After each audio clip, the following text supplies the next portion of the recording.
A lab technician in Oregon stared at a number on a screen and assumed the machine had broken. The date it was spitting out was too old, impossibly old. It did not belong to any chapter in any textbook that had ever been printed. So she ran the test again. Fresh sample, different hands, new preparation. The number came back. She ran it a third time on a separate machine calibrated by a separate team in a different building. And the answer did not move. It held its position like a boulder in a river. Every path led to the same impossible place. The people who had camped on that gravel terrace above the Salmon River in Idaho had been there 16,000 years ago. Not 13,000, not 14,000, 16. A full 3,000 years before the first Americans were supposed to have set foot on this continent at all. Sit with that number for a moment, because it does not just change a date on a museum placard. It tears up an entire foundation. It calls into question one of the most confidently taught origin stories in the history of modern science. And what makes this story even more extraordinary is not just the age of the site. It is how hard the scientific establishment fought to make sure nobody ever believed it, and how, in the end, the ground itself won. To understand why this discovery is so shattering, you have to understand what the world believed before it. For most of the 20th century, the story of how humans first reached America was clean and simple and taught with total confidence to every schoolchild with a map and a textbook. It went like this. During the last ice age, sea levels dropped because so much of the planet's water was frozen into massive ice sheets. Where the Bering Strait now separates Siberia from Alaska, dry land appeared. This was Beringia, not a narrow bridge the way cartoons always showed it, but a vast, cold grassland hundreds of miles wide from north to south. Woolly mammoths crossed it, giant bison crossed it, and behind the animals, following the herds, came people. They walked out of Asia and into the corner of a continent no human had ever seen, and then they spread, quickly, explosively, filling every valley and river basin from Alaska down to the tip of South America in what the textbooks described as a single triumphant wave of migration. These people had a name. They were called the Clovis people, named after a small windblown town in New Mexico called Clovis, where their most distinctive tools were first identified in 1932. A man named James Ridgely Whiteman was walking the ground near a place called Blackwater Draw when he started noticing odd stones washing out of the earth. Not rounded river rocks, worked stone, deliberately shaped, unmistakably made by human hands. An archaeologist named Edgar B. Howard came to investigate, and what came out of that ground would dominate an entire field of science for 70 years. The tools had a signature. Down the center of each spear point, on both faces, ran a long channel, a groove driven off the base to thin the stone so it could be lashed tightly to a wooden shaft. Archaeologists call these fluted points. And the flute is the whole story because it is extraordinarily hard to make. It requires enormous skill and an enormous failure rate. One mistake at the wrong moment and hours of careful work shatter in your hand. But what made the Clovis points truly electrifying was not the technique. It was what they were found lying next to. They were tangled in the bones of animals that no longer walk this earth. Mammoths, ancient bison, the enormous vanished megafauna of the Ice Age. Here was undeniable proof that human beings had hunted those giants. People had stood on this continent while mammoths still breathed. Radiocarbon dating arrived in the years that followed and put a number on it. Clovis dated to roughly 13,000 years before the present. And around that number, a beautiful, complete, deeply satisfying story assembled itself. It went like this. The ice corridor between the two great North American ice sheets opened around 13 to 14,000 years ago. The Clovis people walked through it exactly when the door swung open. They poured into a warm, unguarded continent teeming with game. They spread to every corner. They became the ancestors of all the indigenous peoples of the Americas. One migration, one corridor, one arrow on a map, 13,000 years, done. And for decades, if you tried to argue with this story, the field would destroy you. That is not an exaggeration. There was a culture inside American archaeology that treated the Clovis first model not as a hypothesis to be tested, but as a protected truth. Anyone who came forward claiming to have found evidence of humans in the Americas older than Clovis walked into what the field quietly came to call the Clovis police. Their dates were challenged. Their stratigraphy was picked apart. Their stones were dismissed as natural formations, as accidents, as wishful thinking. The standard of proof demanded from pre-Clovis claimants was not the same standard Clovis itself had ever had to meet. It was higher, sometimes impossibly higher, calibrated not to find the truth, but to keep the story intact. Careers were damaged. Younger researchers learned that claiming pre-Clovis was a reliable way to be laughed out of serious conversation, and the story stood, gleaming and teachable, right up until the ground itself began to argue back. The first serious crack did not come from North America. It came from the bottom of the world. from a boggy stretch of southern Chile where a creek wound through cold, waterlogged ground at a place called Monteverde. The archaeologist who staked his career on it was an American working far from home, patient and stubborn in equal measure. What made Monteverde extraordinary was not just its age, but its preservation. Most ancient sites give you stone and bone, the hard things that survive, because nothing else does. Monteverde gave up things that should have rotted into dust thousands of years ago. A peat layer had sealed the site in an airless, waterlogged tomb, and inside that tomb time had simply stopped. Think about what came out of that mud. Wooden tent stakes still standing upright, the remains of hide-covered shelters, knotted cords of plant fiber tied by human fingers 12,000 years before Columbus was born, chewed leaves of a medicinal plant as if someone had pressed them against an aching jaw and spat them out, and pressed into the soft ground beside a hearth, the footprint of a child. Not a stone that might be a tool, not a bone fracture that might be an accident of nature. A footprint. Small and clear and unmistakable. A child standing at the edge of a fire in a world that the textbooks insisted had not yet been reached by anyone at all. The dates radiocarbon returned from Monteverde's main occupation were roughly 14,500 years before present. More than 1,000 years older than Clovis. Not a rounding error. Not a margin you could argue away over coffee. A full millennium sitting in the peat, refusing to go away. For years, the establishment did what it always did. They questioned the stratigraphy. They raised doubts about contamination. They suggested the wood might be weathered rather than worked. The pressure was relentless. And it was, in fairness, exactly the pressure good science is supposed to apply. But then something remarkable happened. In 1997, a committee of senior archaeologists, several of them longtime skeptics, people who had every professional reason to want the site debunked, traveled to Chile to see it for themselves. They walked the ground. They examined the artifacts. They interrogated the layers. And when they came home, they did the hardest thing a scientist can do. They changed their minds. The committee endorsed the dates. Monteverde was real. It was pre-Clovis. And with that endorsement, the wall that had protected the story for 70 years cracked for the first time. That crack was everything, because a single crack does not just weaken one point in a wall. It tells everyone else who has been quietly sitting on a strange result that they are not crazy. All across the continent, researchers had been holding data they had learned to keep to themselves. Dates that were too old, layers that were too deep, stones nobody would take seriously. Monteverde gave them permission to speak, and they spoke. From wildly different directions and wildly different kinds of evidence, each new site pointed the same way, backward, past the wall, into deep time. In the Florida Panhandle, divers working in near-total darkness in the tea-colored water of a river sinkhole recovered stone tools and the butchered bones of a mastodon. A tusk bore cut marks, the clean trace of a blade separating meat from bone. The layer those objects came from was sealed and undisturbed. When dated, the number landed at around 14,550 years before present. Underwater, protected from the surface world, the site had kept its contents in perfect order. There was no plausible mechanism for younger material to have worked its way down into that sealed layer. It was as clean a case as archaeology ever gets, and it was older than Clovis, than Oregon. In a set of dry rock shelters in the high desert called the Paisley Caves, researchers found something even harder to argue with than a carefully shaped stone. They found human waste, desiccated coprolites, preserved for thousands of years by the arid cave air. And inside those coprolites, they found human DNA. You can debate whether a rock was shaped by hands. You cannot debate whether something came out of a human body. The coprolites dated to around 14,300 years before present, and the genetic material anchored them to people, not animals. The skeptics tried the contamination argument, suggesting perhaps modern DNA had worked its way down through the sediment. So the team ran control after control, testing for exactly that kind of leakage. The ancient signal held. Another 1,000 years past the wall, another site, another method, another independent result. And in central Texas, at a site called Galt, the picture grew stranger still. Beneath the familiar Clovis layers, because Clovis was there too, right where it should be, the excavators kept going down into older sediment, and they kept finding tools, not fluted Clovis points, something different, something from a tradition that appeared to predate Clovis.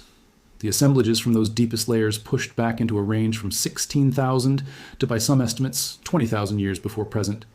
Each of these sites alone could have been contested for a generation, but together they formed something the Clovis police could not fire on, a pattern with independent legs, different states, different dating chemistries, different kinds of evidence, bone and DNA and stone, all converging, all pointing the same direction. And it was into this shifting landscape, this field that no longer quite knew what it believed, that a quiet gravel terrace above an Idaho river was about to deliver the number that would end the argument for good. The site is called Cooper's Ferry. It sits at the confluence of Rock Creek and the Lower Salmon River in western Idaho. The landscape there is dramatic, a deep canyon carved by the river over millions of years, sage and basalt and cold, clear water. It is the kind of place you can feel has been inhabited for a very long time, and it has been. The Nez Perce tribe, the Nimipu, call this place Nipe. It is not to them an abstract archaeological locality. It is a village, their village, founded, according to their oral tradition, by a young couple who settled there after a flood destroyed their previous home. They have been saying for well over 100 years, to anyone who would listen, that their connection to this specific piece of ground runs deeper than outsiders were willing to admit, that their ancestors had been here since time out of memory, since a past so distant it lives only in story and song.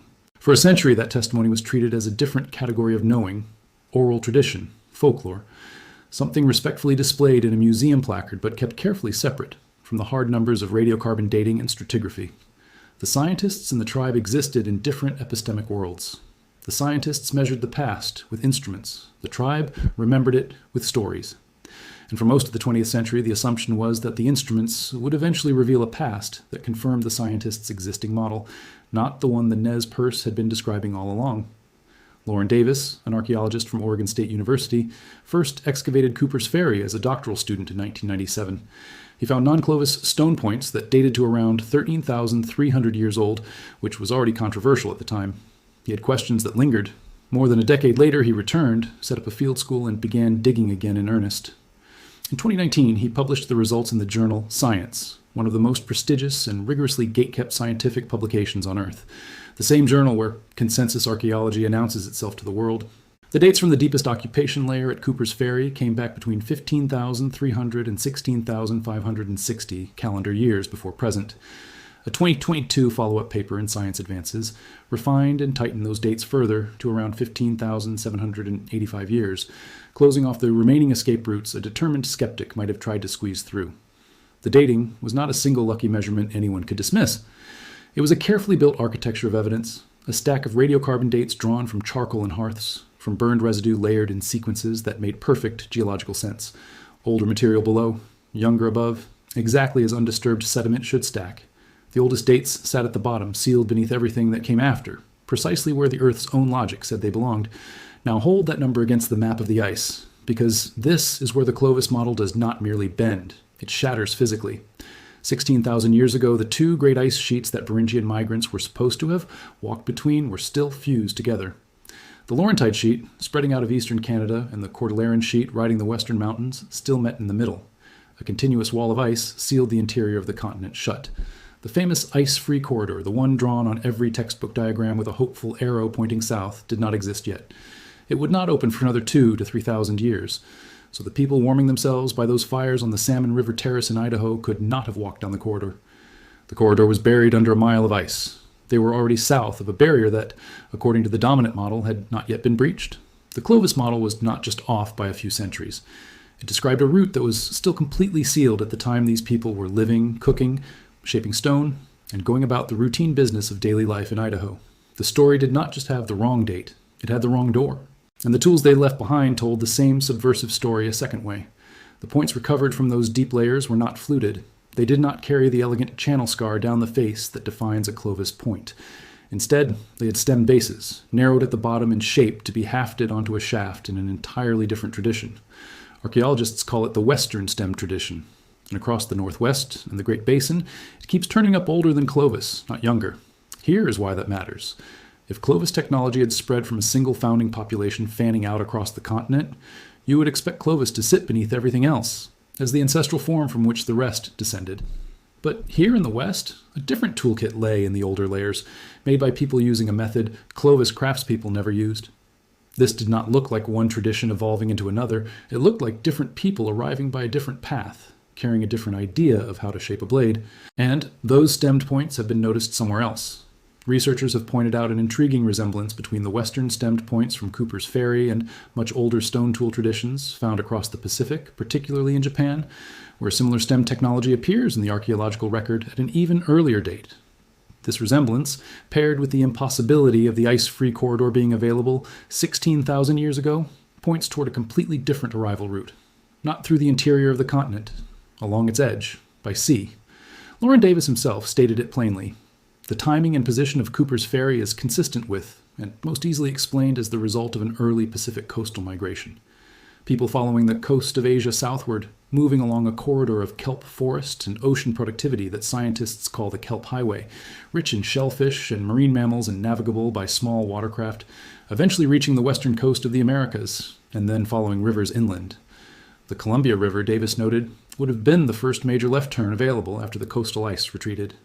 Follow it east, and you reach the Snake River. Follow the Snake north, and you reach the Salmon. Cooper's Ferry sits exactly where that journey ends. The encampments those coastal travelers made along the way are gone.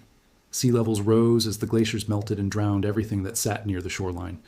The coastal route has always been the hardest hypothesis to prove archaeologically because the evidence is sitting under 50 or 100 meters of ocean. But Cooper's Ferry, sitting at the first inland river junction where coastal migrants would logically have turned, is exactly the kind of site you would expect to find if the coastal theory is correct. And then in 2021, the deepest number yet arrived. Not from Idaho, from New Mexico, from the flat ancient lake bed of White Sands. The tracks were pressed into what had once been the muddy shoreline of a shallow ice age lake, layer upon layer of them. The impressions of human feet that had walked across wet ground and then been buried and preserved across an almost unthinkable span of time. Some were the broad prints of adults, some were smaller, and some, achingly, were the tiny prints of children, so light on the surface that you could read in their spacing the moment a child broke into a run. Across an afternoon, across the edge of a lake, 20,000 years ago. There is no geological debate here. There is no argument about whether nature produced something that merely resembles a footprint. Nature does not have feet. A research team led by archaeologist Matthew Bennett published the findings in a major journal in 2021, and the number attached to those tracks stopped the field cold. The footprints were dated using seeds of a common aquatic plant found in the layers directly above and directly below the prints, seeds that had grown and died and been sealed into the same mud. Those seeds returned an age of roughly 21 to 23,000 years before present. 23,000 years. That is not 13,000. That is not 16,000. That is 23,000.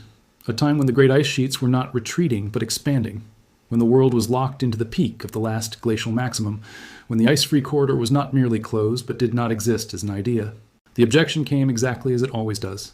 The seeds, critics argued, were the kind of aquatic plant that can absorb old carbon from the water it grows in, which can push a radiocarbon date artificially far back. It was a legitimate scientific challenge. So the team went back. In a follow-up study published in Science, they dated the same layers using two completely independent methods that had nothing to do with the seeds or their carbon at all. They dated ancient pollen from land plants, and they used luminescence dating, a technique that measures how long buried mineral grains have been shielded from sunlight, a completely unrelated physical process. 3 separate lines of evidence, 3 different clocks, all of them landed inside the same window. And then, in June 2025, a new study published in Science Advances provided what researchers described as the strongest confirmation yet. A team led by Vance Holliday analyzed mud cores from the site and found that the trackway layers date to between 20,700 and 22,400 years ago, matching the original estimates almost exactly. When combined with earlier samples, there are now 55 radiocarbon-dated samples of mud, seeds, and pollen from the footprint layers, all supporting the same age range. 3 independent dating methods, 55 samples, all agreeing. The White Sands footprints are real, they're old, and the escape routes have closed one by one until none remain. Somebody was standing on the shore of that lake watching a child run across the flats at least 21,000 years ago. And that single fact does not just stretch the Clovis timeline, it shatters whatever remained of it entirely. So here is where the field now stands. Let's be honest about it. Clovis first is dead. That is not a fringe opinion. It is not a provocation. It is the settled position of the field. Todd Brahe of San Diego State University, who reviewed the original Cooper's Ferry paper in the journal Science, said it without ambiguity. The Clovis first model is no longer viable. No serious archaeologist stands up today to defend the idea that the Clovis people were the first Americans, or that everyone arrived through a single ice-free corridor 13,000 years ago. The consensus that ruled for 70 years, that filled the textbooks and the museum dioramas, that ended careers for the crime of disagreeing with it, is finished.